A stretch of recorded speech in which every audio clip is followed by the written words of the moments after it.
Can we talk about the Havana syndrome for a minute? Oh yeah, let's get Um, into it. yeah, so Havana syndrome. Now this one's so weird, right? Because all of these really government work, like embassy personnel and other government people Mhm. had, they were reporting that they were getting headaches, nosebleeds, that they were having some crazy event happen to them. Yep. And it was classified as a Havana syndrome, I think, because it was first documented like in Cuba when with some people that were there. But then it's been documented all over the world, in fact, like Yep. these embassy and usually embassy workers, I think, is who Yep. it's mostly been affected.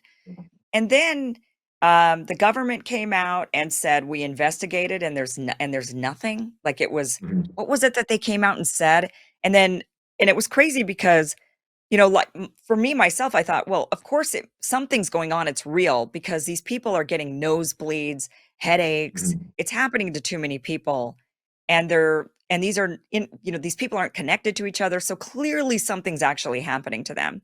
Mhm. But then I got made fun of. At the time that I was covering this, I was on The Hills Rising, and my co-host was Ryan Grimm at the time, and he would make fun of me that, he'd be like, "Oh, well, it just come out that that there was nothing. It was just." And I'm like, "Well, then how do you explain it? How do you explain that all these people were having all these issues?" Mhm. And his response was, like, basically mass, which is kind of funny, mass formation psychosis, basically, which then later, when you talk about COVID and mass formation psychosis, suddenly that's a conspiracy theory and there's no Yeah, such yeah. thing, I love right? it. Yep. So it's like, So which is good. it? Is there mass formation psychosis or not? And if there is, how do you explain that all these embassy people, and one of our co-hosts on Rising at the time, now she's on The View, Alyssa Farah, she told us she was one of the victims of Havana syndrome, that Mm. she was walking in Washington, D.C. at the time and suddenly had this event happen to her, and it was classified as Havana syndrome. So, and my questioning was, okay, it seems like a weapon. So Mhm. who's using is a foreign country weaponizing? Is it what? I mean, if it's happening to all these Americans, but it's not just Americans. I think it was happening to Canadians too. There were a few Yeah. other nationals that it was Exactly. happening to. So then what is it? Like, do you think it's real, or do you think it was mass formation psychosis? All these people are collectively nuts and made it Yeah, up. well, I do think mass formation psychosis is real, but I do think the Havana syndrome was happening. I forget what the government said is their official narrative when it came out, but when I heard them say it's not a big deal, what I really hear is the government saying we're just scooping this up for ourselves. See, we're not saying anything else. It's just for us now. Forget it ever happened. But yeah, these Right. people were getting super sick, and it wasn't just short term. A lot of these people had issues for a while, if not constantly now to this day. There Yeah. was a story in Florida where they were chasing someone who they said was KGB, who knows, and that they caught him with some device that might have been making it. So I don't know who's doing it. It could be, I think it's us, it's the Russians, it's Mossad. They've all got Or it's something to both, hurt you. all of Or them it's doing it. everybody. It's like a Yeah. Mexican standoff of Havana syndrome, just testing on people. But Yeah. there is a thing happening in this country, and I think other countries, they call it the hum, and people are affected by this hum they can't get rid of, and it makes them nauseous. And some people say it's the windmills, it's this or that, it's 5G, who knows. But I've had these phone calls where people just can't explain it. And again, you could write it off saying it's psychosis, it's just in their brain. But when you see so many stories from all these different people who don't know each other and they're affected by the hum, that's interesting. But what's also interesting is that we know for sure, we've seen our police develop these like frequency weapons to disperse crowds. And you can go online and look at these videos where they blast people with the frequency, that it makes their blood feel like it's boiling. I mean, it is brutal stuff. So, if you go out from that and get into more of the conspiracy theories, they'll say, it's possible they're blasting everyone at a low dose from who knows what, satellites, towers, and whatnot. And I don't discount that. I really don't. When I talk about Northwoods, I talked about Sea Spray, you talk about Tuskegee, Gladio, all these weird things they've done to experiment on people with violence, with disease, like Agent Orange. Anything's possible. And I do think those people were really sick. And I don't think we'll ever know what it was. But Yeah. the fact that they are still sick, it's like almost like a Lyme disease situation. Another thing I think was invented by the government, that when you get bit by this tick, that was like a bioweapon.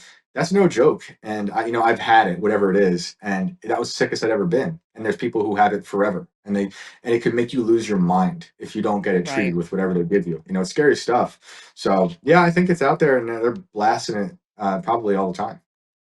Yeah, you're and Fun. it probably is more like a standoff, like everybody's just blasting at each other. The Yeah. Russians have it, the Israelis have it, the Americans have it, everybody has it, and they're all just, like, Yep. using it. But what was really crazy, it kinda reminds me of, the Area 51 debacle because a Mhm. lot of people were sick and they were wanting the government to pay for their treatment, and then the government does this investigation and comes out and says, "Oh, it's just collective panic." I mean, that's basically Mhm. what they categorized it, and they just basically said, "You're all nuts." I Mhm. mean, which is to me nuts to be like It is I nuts. mean, it's okay, I believe in mass formation psychosis, but you've gotta Mhm. have media. I mean, there's gotta be a bigger brainwashing campaign. It can't just be pockets of people, in Cuba and in China and in all these random places around the world suddenly coming out with, like, Havana syndrome that people hadn't really talked about or known about. To me, mass formation psychosis has to have a bit more brainwashing into it, Of like course. a bit more of Yeah. narrative that makes you have panic, and then you kind of think, "Oh, no, I have it too, right? I've got it. I've Mhm. got this thing." Yep. But this was different, and then they just come out and they basically say, "Well, you're all crazy. That's what it is." I mean, just like all Yeah. the whole lot of you. There Totally are nuts. documented parts of history where mass hysteria does break out. There's like people breaking out into laughing fits. There's people who break out into dancing fits, like big communities, Right, and it's weird. And other people might say, "Well, that's a possession," or "That's this." But with the Havana syndrome, the embassy aspect of it made it extra interesting. It's like, why is right. that happening?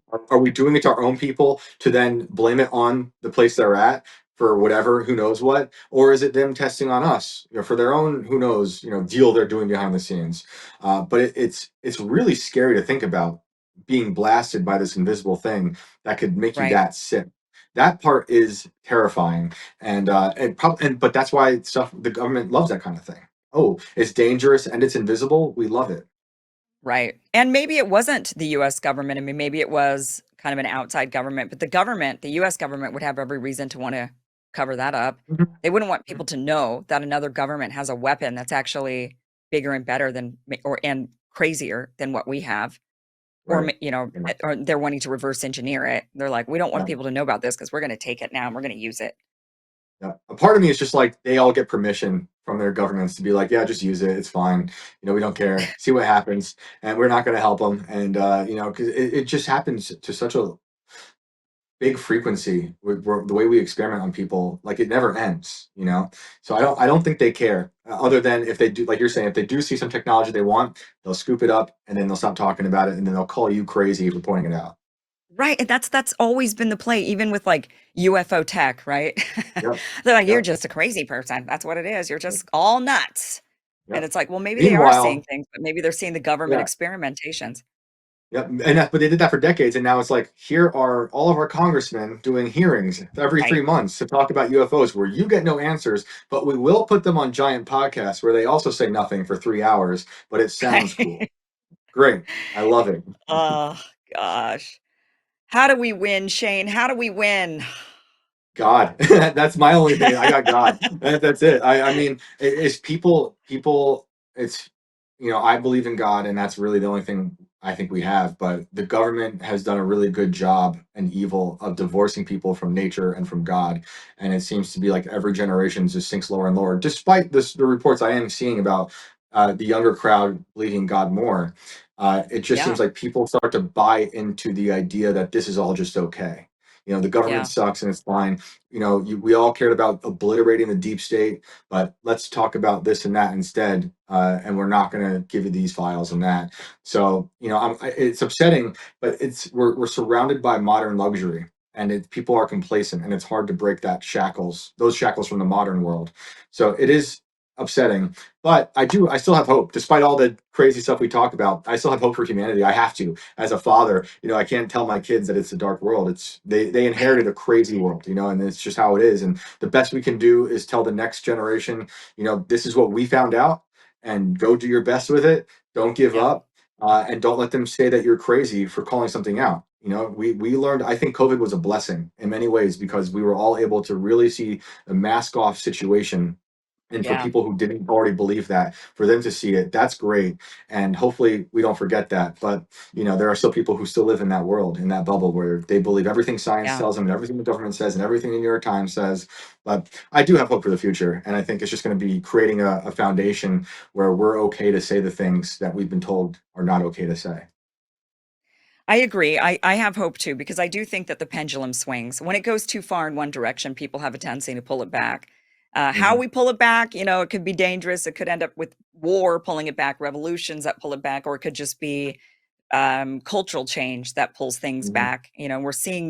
We see that shift all the time in small ways, and I also think it'll happen in large ways. So I think if the world goes too far in the transhumanist, technocratic realm, I do think that people will fundamentally revolt and bring that pendulum back to hopefully center. Shane, tell us about your show. So this is every Monday through Thursday on Rumble, 10 p.m. Eastern. You take callers? Yeah, phone lines are open. I do like a 30-minute monologue, and then about 10:30 to 12, we get anyone can call in. We don't know who Wow. you are, and you just call right in and tell me your story. The callers are amazing. They make the show, and everyone's got different. I've heard from people who've seen, cryptids, who've had parents who help collect, oh, what is it called? We had some crazy monster here in Virginia that this guy's grandfather helped collect, allegedly. Everyone, I let the audience decide really how they feel about the callers when I ask all the questions, and but I let them go and tell their story as detailed as possible. But it's interesting because you start to develop a pattern, and whether it's missing time stories, whether it's abduction stories, military abduction stories. I've had someone call in whose mother was a victim of Operation Sea Spray out there in San Francisco. So it's amazing to like talk about these stories in our past and then hear from people who are connected to it. But it's great. We go, yeah, every Monday through Thursday, and we just get all these callers. And it's a lot like, I'm inspired deeply by Coast to Coast AM. I love that Yeah. show growing up. I think Art Bell George is Newry? George Is Newry is that who doing you it were listening now. to? Art Bell did it first, and then George Newry. Right. And I love that stuff. And it's funny because I am very skeptical of all these things, but I think a lot of the stuff we talk about is really at the heart of existence and what it means to be human and dealing with the darkness and grief, with death, with the unknown. So it's been fun, and it's just you never know what we're gonna hear. Oh, it does sound like a really fun show. It does sound similar to Coast, which funny enough, when back in my radio days when I was a syndicated radio show host, I did a call-in show. Callers are great. They always make a great show. But George Mhm. Nuri and Coast to Coast was actually the studio right across the hall. So I know Oh, George that's awesome. Oh, and that's would awesome. always pop in there and say hi to him. And yeah, yeah, his That's studio was great. right across the hall. His and then Megan McCain actually had a show for a Ah, minute. She was a political talk show and that's she was hilarious. in a studio near us too, so it's just kinda and Nikki Sixx, it's just a crazy time, but Wow, what a call-in group. shows are fun. I know, right? Yeah, like, what bunch of misfits in the same hall. Yeah. But yeah, call-in shows are fun. I've been watching some of your show, and it is a fun great show. I definitely recommend it. Thank Call-in you. shows are fantastic. So, Monday through Thursdays on Rumble and YouTube at 10 p.m. Eastern, and we do have that link down below. Shane, thank you so much for joining us. Yeah, it was a pleasure. Thanks for having me. Thank you for watching this clip from the full Kim Iverson show, which you can catch Monday through Friday, 2 p.m. Pacific, 5 p.m. Eastern at KimIversonShow.com. It is free for you to watch. Again, 2 p.m. Pacific, 5 p.m. Eastern, KimIversonShow.com. See you there.